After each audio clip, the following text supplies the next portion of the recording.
Brett Okamoto alongside Francis Ngannou backstage after a hard-fought 10-round boxing match with the best heavyweight boxer in the world right now, Tyson Fury. You made your professional boxing debut, Francis, and I feel like you left a lot of people speechless tonight. I mean, I feel like I'm one of them. Watching that fight was remarkable.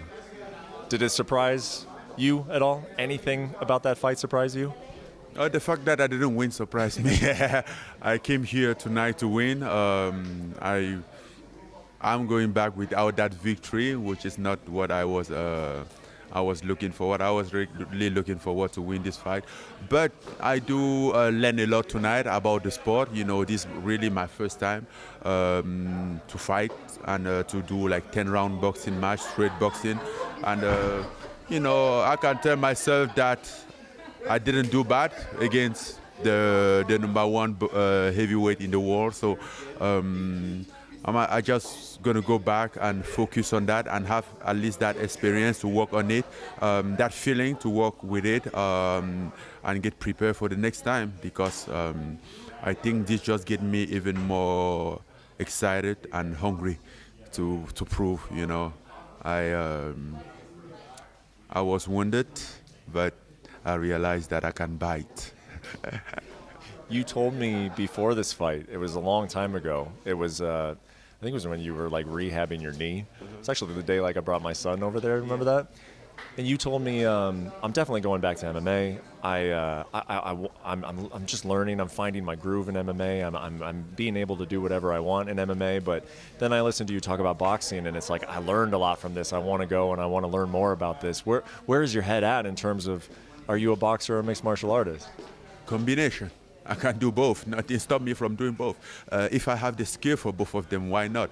As for right now, I have a deal with PFL, and I'm intending to fight MMA again. I love it. I'm more more comfortable, but I still love it. I might do some MMA fight, but I'm still going to do boxing. Like, I never intend to just step over and do one fight and go out. That wasn't the plan at all, never. So the plan is still the same.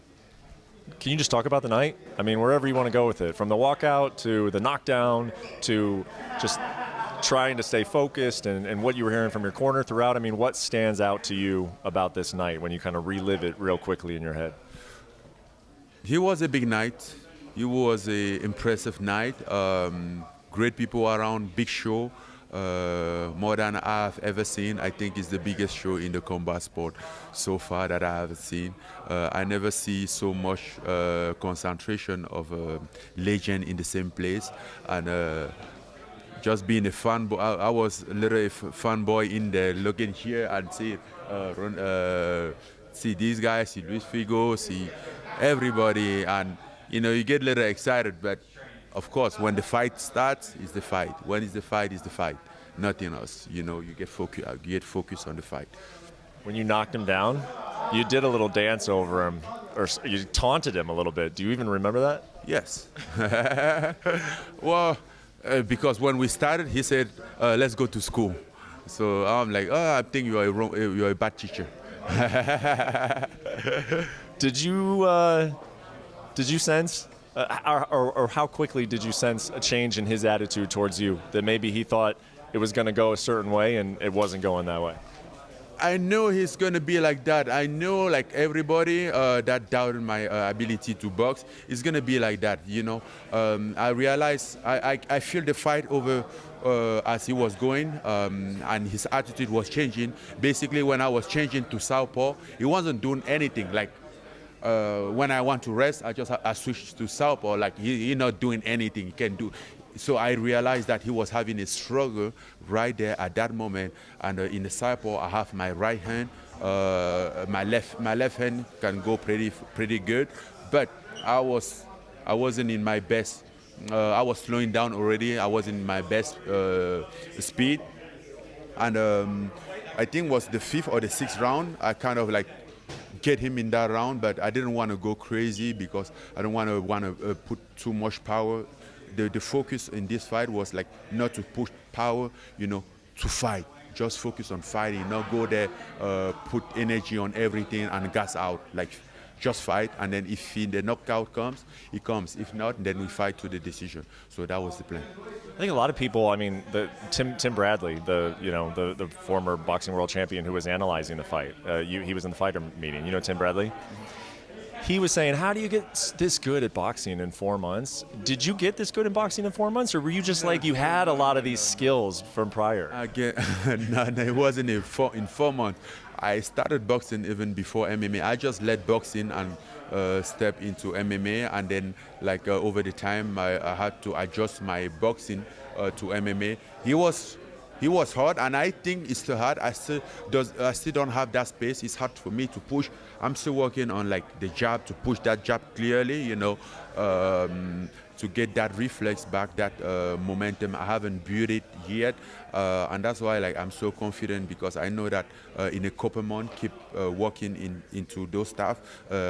Again, I have a lot of room to improve in those space, and I'm very confident about it. You had a couple open workouts before this fight, and an overwhelming observation from those open workouts were that Francis doesn't look very good hitting the pads. That's what a lot of people were saying, and now a lot of people want to know, were you faking? Were you being bad on purpose when you were hitting those pads? No, I mean, whatever I would have done in that open workout, people would have said the same thing. People was coming to criticize.